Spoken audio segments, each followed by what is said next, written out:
Today I'm going to talk about creating a map for the starting city of your homebrewed campaign. You know, the starting city serves as the bridge between your players and the world that you've created. Whether you're playing with friends you've known for years or online with perfect strangers, the starting city is where these disparate player characters all come together. They often share a history and they begin their adventures there. So having a sense of the geography of your starting city is your first step to creating a dynamic, exciting homebrewed campaign.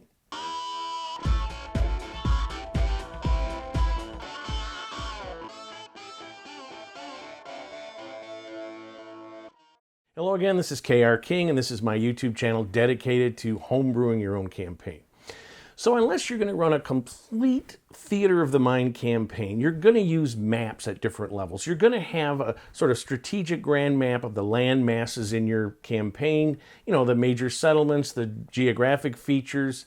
And in the direct game-playing sense, you're going to have tactical battle maps, whether it's going to be dungeons or lairs or, you know, temples or something, or in a city environment, if you're in a tavern, again, a temple, a keep, something like that, you have maps that you use to run the encounters for battle. And you might draw these as you go along with a dry erase on a grid map, or you may prepare them beforehand, you know, graph paper, digitally, or you may use existing maps you find online. So you have the strategic map sense and then the tactical maps, and the city map kind of falls in between. You could make a tactical map of a hamlet or a village, something really small, and I've done that.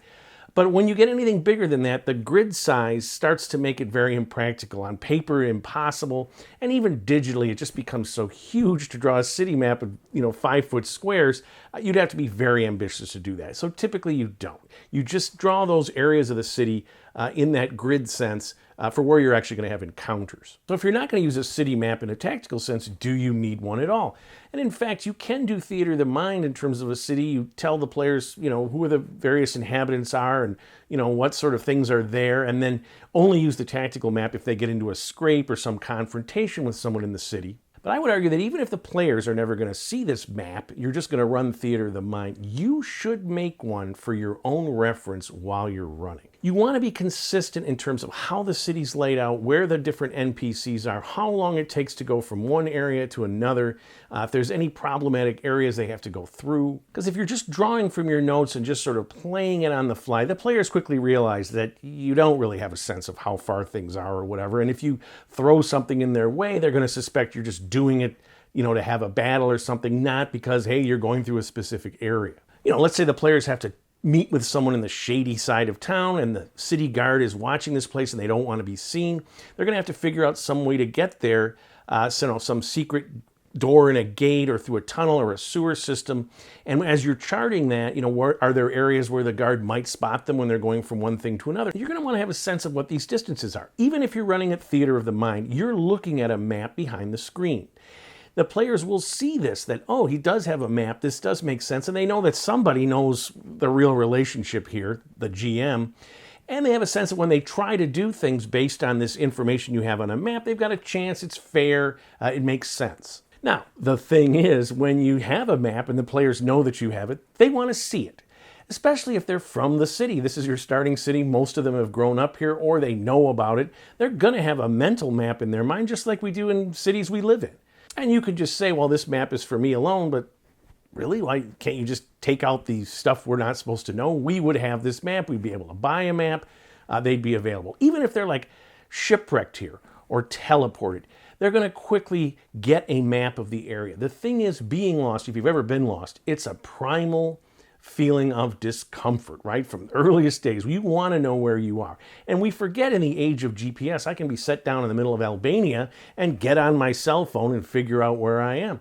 Very disconcerting when you don't have your phone, when you're unable to have a map of where you are. Well, this is how it would be with your player characters in the world. They would want to know where they were, especially in the city that they grew up in. They'd have a mental image of this, and the best way to translate that is to give them a map. So, even if you're playing theater of the mind, I say you should have a map, some version of which you can give to the players. You may have one that you have that has more secret information on it. So the options are to use an existing map, either modified or not, or to draw one yourself. Now, in the olden days, when I first started in the 70s, there were no maps really available. There were no modules, no internet or whatever, so we had to draw maps. And in fact, I found in an atlas an old map of Galloway, Scotland, a medieval map that I thought was medieval. It turns out it wasn't. It was like 16th century. But I used to base all the cities on this map that I had. And people did not really notice that all the cities kind of had the same basic layout. But eventually the modules began to appear. Dragon magazines appeared.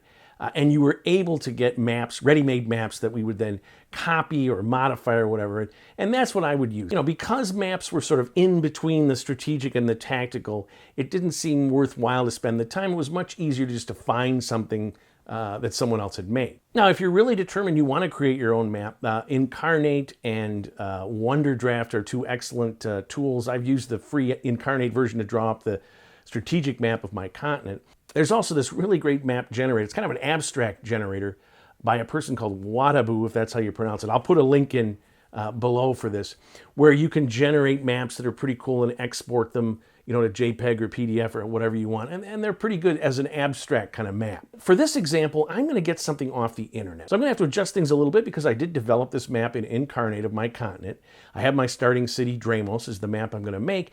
And it has some geographic features that are going to be constraints on any map that I find. It's got water to the north. Whatever else I can just modify or adjust. But the great thing about having an extensive resource like the internet is you can look around. There are just hundreds of maps available.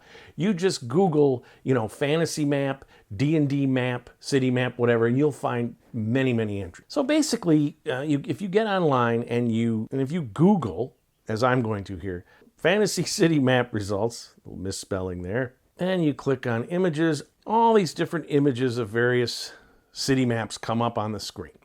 So now it's a matter of choosing which one. You know, you just start to look at them, see if is that something there. I'm not sure about that one. Let's see here. I think this one is going to be good here. Good. I think though. All right. So now I'm going to look. So I'm going to look. Looking at this one, I think it's going to be a little too small for what I need. I like the resolution, but I don't think it's big enough for a city of 6,000. So I may use this for a smaller city as I go along. So I think I'm going to abandon that one. Now this one, yeah, it's the resolution is not good. That's going to turn into trouble if I want to use this digitally. So I don't think I'm going to use that. Now this one, okay. Now this has its German writing. Let's see the resolution. So basically what I'm going to do is I'm going to open this up with GIMP. Again, this is a free software. I've talked about it in earlier videos. And what I'm basically going to do here is I'm just going to get rid of all the text that's, you know, kind of an artifact of the person who made this map. And I'm just going to basically cut away some of this stuff. All right, trying to adjust that. And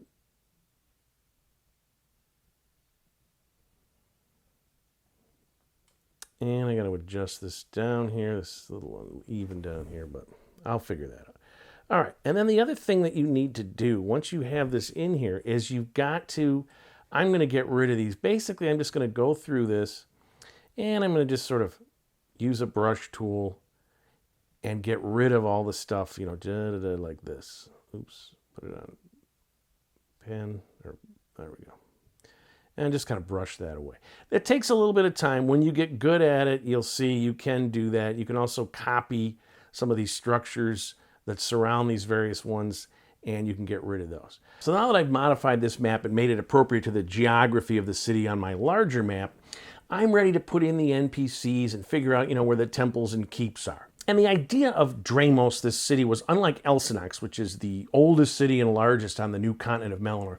Elsinox took the old hierarchical structures of the home continent of Ambar and recreated those. So you have these dynasties and families. It's very aristocratic, and these nobles run things. When Dramos was founded by this bard Dramos and a wizard Austin, they'd made a great strike of gold in the barren hills near the city. They wanted to create this kind of egalitarian society, a democracy as it were. Now it's a medieval democracy, which means you have a council of 5 that run things, and then the 100 leading citizens get to pick that council.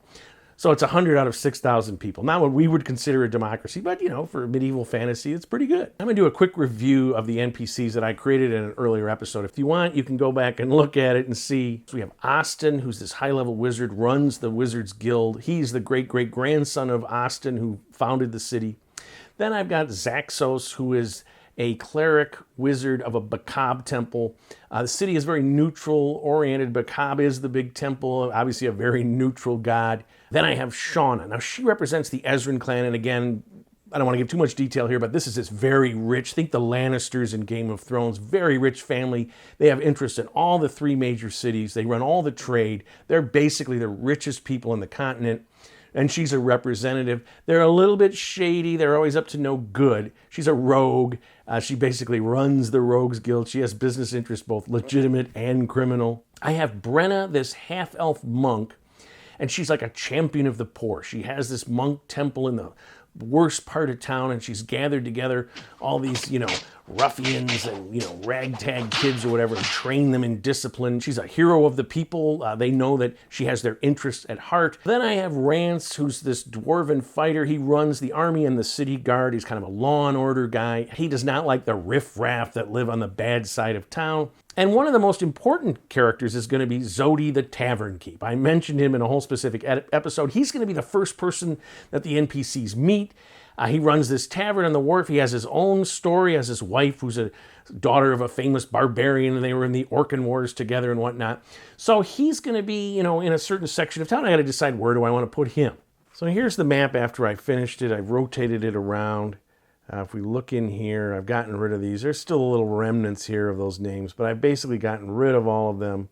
I kept the numbers on these various things here so that I can actually use those to mark it. I also rotated it so that north, even though on the little thing here, it's pointing the wrong way, it should be up this way, that's north, but I want it to conform to the geography that I set.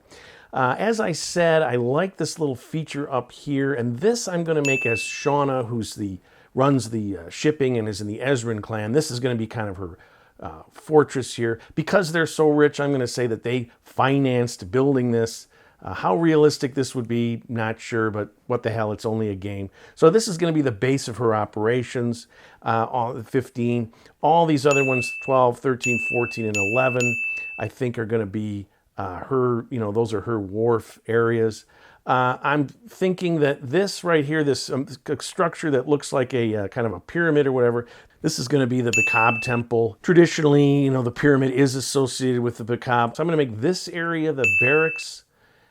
This is going to be the main keep of the city guard, 6. I think 2 down here, this will be the Magic Users Guild, because again, this is where Austin has the Magic Users Guild, and I'm just trying to use the existing structure. So on here, I had this pyramid thing, so why not make that a Bacab temple, right? And then here we have, I'm going to make this sort of a market. This is where the artisans live, and again, the 16 and 19, I'm going to make these temples.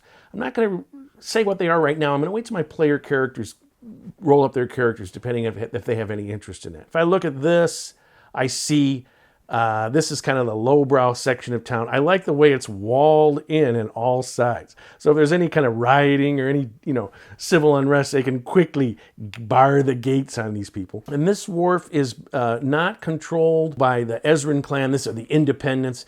So I'm going to put Zodi in here, and in here, I think this 23 is going to be where Brenna has her, acolytes, her monk's temple where she trains various people, because this is right in the heart of the, the slums of Dramos. These here, number 4 and number 3 up here, I think those are going to be city guard keeps, because obviously you don't necessarily want them just in one area. You have different outposts. This is not some kind of law and order authoritarian place, but you do have to maintain order, and you want people at different things. We have this these are mansions. I think these are going to be the leading citizens. I think Shauna is going to have a place being the richest person in town. Maybe Austin, maybe merchants, rich merchants. Everybody just knows these are mansions. These are the richest of the rich. In here we have, as I said, the wharves. I'm thinking that 8 will be also the Merchants Guild. The people come down from their rich neighborhoods up in here and here, and this is where we trade stuff back and forth. And you have, storehouses and things in here where they store, granaries and whatnot, especially if there's a famine or something like that, or just to keep it in terms of trading back and forth. So there I have a map for my starting city with populated by the NPCs, an idea where things are, how it's laid out, using this existing map. And I'll continue to populate it when my player characters come and roll up their characters. They're going to tell me their background, give me ideas, and then I'll place them in an area of the city if they're from this city where it makes sense that they would have grown up. And as a group, if they're the type of group that just wants to go out in the wilderness and explore this frontier world, they're not going to interact that much with the city. I don't need to do that much work on it. But, you know, let's say they need to raise dead. Let's say they need some item or they need the aid of some powerful figure. Then they're going to interact, and then you're going to add in people along the way and fill things out. But you don't need to at the beginning. Just these major characters, kind of a layout of where the poor people live, the middle class people, and the super rich people. The better the sense you have in terms of a physical map of how the city is laid out and who lives there and where, the easier it will be to run. So I hope this was helpful. If you like it, please subscribe, leave me some comments. I always like to hear them. In the meantime, keep playing D&D, my friends, and tell somebody else about it.